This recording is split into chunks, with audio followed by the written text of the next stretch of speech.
According to Ford of the New Scientist in 2012, only 150 cases of spontaneous human combustion have ever been recorded in all of human history. That makes spontaneous human combustion one of the most mysterious ways to die, and I have a fear of the unknown. Franklin D. Roosevelt once said, "The only thing we have to fear is fear itself," and I could not disagree more. And I have a right to be afraid. You see, I took an ancestry DNA test, and it turns out I am more susceptible to fall victim of spontaneous human combustion than the average human being. Now, like I said before, that's probably not going to happen because it's very rare. It's so rare, in fact, that some scientists completely deny the existence of it. But as Douglas Adams once said, there's no use in saying the word impossible to describe something that has clearly happened. That's why today I'm going to be talking to you about the cases, skepticism, and causes of spontaneous human combustion.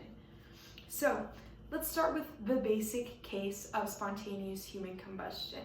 The basic case, according to Whittington Egan of the Contemporary Review in 2012, is an elderly woman who is home alone at the time of spontaneously combusting.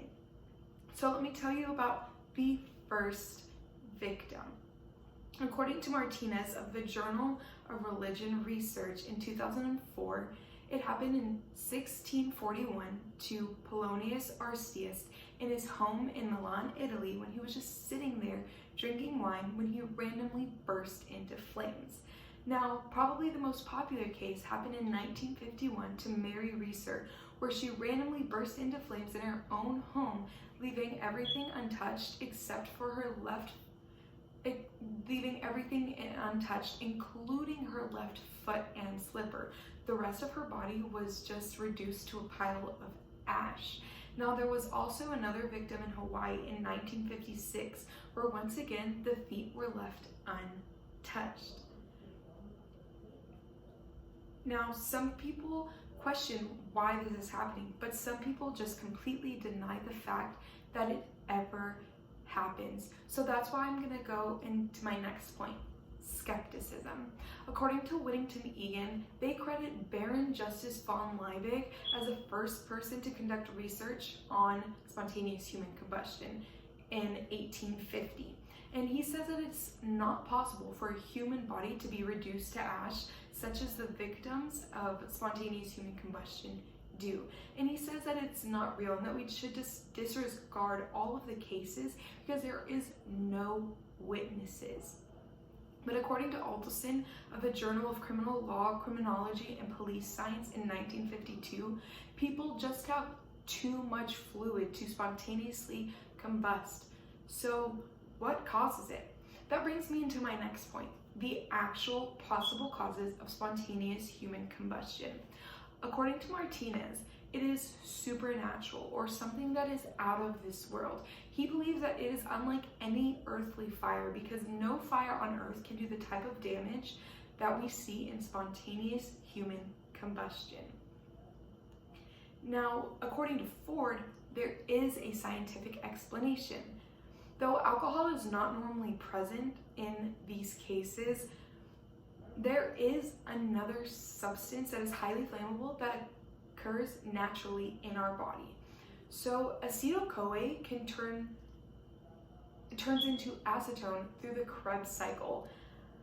And as you might know, acetone is a highly flammable substance, and the reason that it can be produced is whenever the body's cells are starved, like whenever you have diabetes or even if you've just worked out too hard at the gym. But that still doesn't explain where the outside source of ignition comes from. This is something that has been questioned by many because nothing can explain where the fire starts or why it doesn't burn anything else around them and why the feet are often left untouched. Well, according to Mormon of the Journal of Religion Research in 2001, there is another explanation. Dr. Gee of Leeds University says that he has the answer, and he says that it's a wick effect. But once again, the wick effect can only be explained by an outside source of ignition. But once the person is caught on fire, it slowly starts with their clothes and then burns the fat on their body, which explains why the feet are left untouched, because your feet are simply does not have as much fat as the rest of your body. But that still leaves a lot of questions up into the air. So what is happening? Well, there is another explanation, and it's called fire immunity. That some people are just immune to fire in some cases. Now, some people can produce up to 30,000 volts of electricity and not be harmed. Others can be struck by lightning and walk away like nothing ever happened, which brings fire immunity to the forefront of explanations of spontaneous human combustion and why everybody isn't just bursting into flames. Now, you know about the cases, skepticism, and possible causes of spontaneous human combustion. Are you scared of it now? Mark Twain once said, "I do not fear death. I had been dead for billions and billions of years before I was born, and had not suffered the slightest inconvenience from it." Thank goodness it is so rare. Because remember in the beginning when I said only 150 cases have ever been recorded? Well, here's to hoping you're not the 151st.